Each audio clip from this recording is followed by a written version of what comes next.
Hey hello everyone, আমি সুস্মিতার ডায়েরিতে তোমাদের জানাই স্বাগত।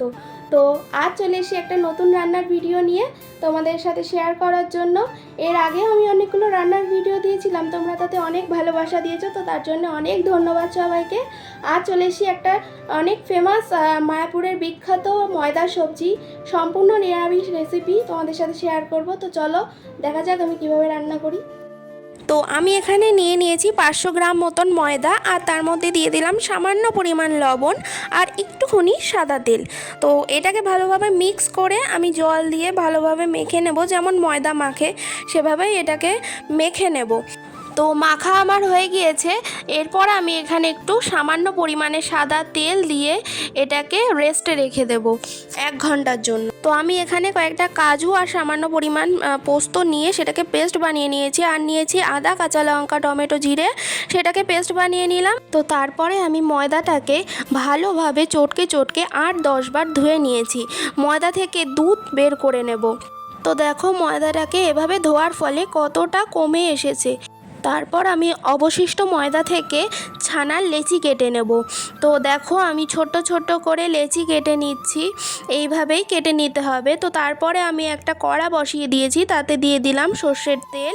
তেলটাকে ভালোভাবে গরম হতেই আমি লেচিগুলোকে কড়ায় একে একে দিয়ে ভেজে নেব। ভালোভাবে আস্তে আস্তে লো ফ্লেমে গ্যাসটাকে দিয়ে ভাজতে হবে। তো দেখো লেচিগুলোকে আমি আস্তে আস্তে ভেজে নিচ্ছি, এভাবেই ভেজে নিতে হবে, সমানভাবে সবকটাকে ভাজতে হবে, এপিট ওপিট করে ভেজে নেবে গ্যাসটাকে লো ফ্লেমে রেখে। তো দেখো আমার ভাজা হয়ে গেছে, এভাবে একে একে সবগুলোকে ভেজে নেব। তো তারপরে আমি তেলের মধ্যে দিয়ে দিলাম আলু, তার মধ্যে দিয়ে দিলাম সামান্য পরিমাণ লবণ, হলুদ। এটাকে ভালোভাবে ভেজে আমি তুলে নিচ্ছি।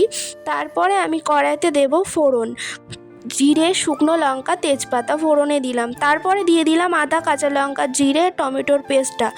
তো সেটাকে ভালোভাবে নাড়াচাড়া দিয়ে দেবো একটা মিডিয়াম সাইজের কুচনো টমেটো। তার মধ্যে দিয়ে দিলাম সামান্য পরিমাণে লবণ, হলুদ, কাশ্মীরি লঙ্কার গুঁড়ো। এটাকে ভালোভাবে কষিয়ে দিয়ে দিলাম সামান্য পরিমাণে চিনি। তো তারপরে দিয়ে দেবো কাজু আর পোস্তর পেস্টটাকে, এটাকে দিয়ে ভালোভাবে নেড়ে চেড়ে কষিয়ে নেব। তারপরে দিয়ে দেবো আলুগুলোকে দিয়েও ভালোভাবে কষিয়ে নিতে হবে। তো তারপর দিয়ে দিলাম আমি পরিমাণ মতন জল, যে যেরকম ঝোল রাখবেন সেই অনুযায়ী জল দেবেন। তো তারপর ঝোলটা ফুটে আসলে আমি দিয়ে দিলাম ভেজে রাখা বড়াগুলোকে, দিয়ে ভালোভাবে ফুটিয়ে নিয়ে দিয়ে দেবো ঘি আর গরম মশলা। তো ময়দার সবজির রেসিপি আমার একদম রেডি। এটাকে এবার ঢেলে নেব। তো কেমন লাগলো তোমাদের এই রান্নাটা অবশ্যই আমায় কমেন্টে জানিও। তো আমি তো এবার খাবার নিয়ে খেতে বসে পড়েছি, আমার তো দারুণ লেগেছে। তো দেখো বড়াগুলো কতটা সফট হয়েছে। তো আজ তবে আসি, দেখা হবে আবার নতুন কোনো ভিডিও নিয়ে। তো বাই।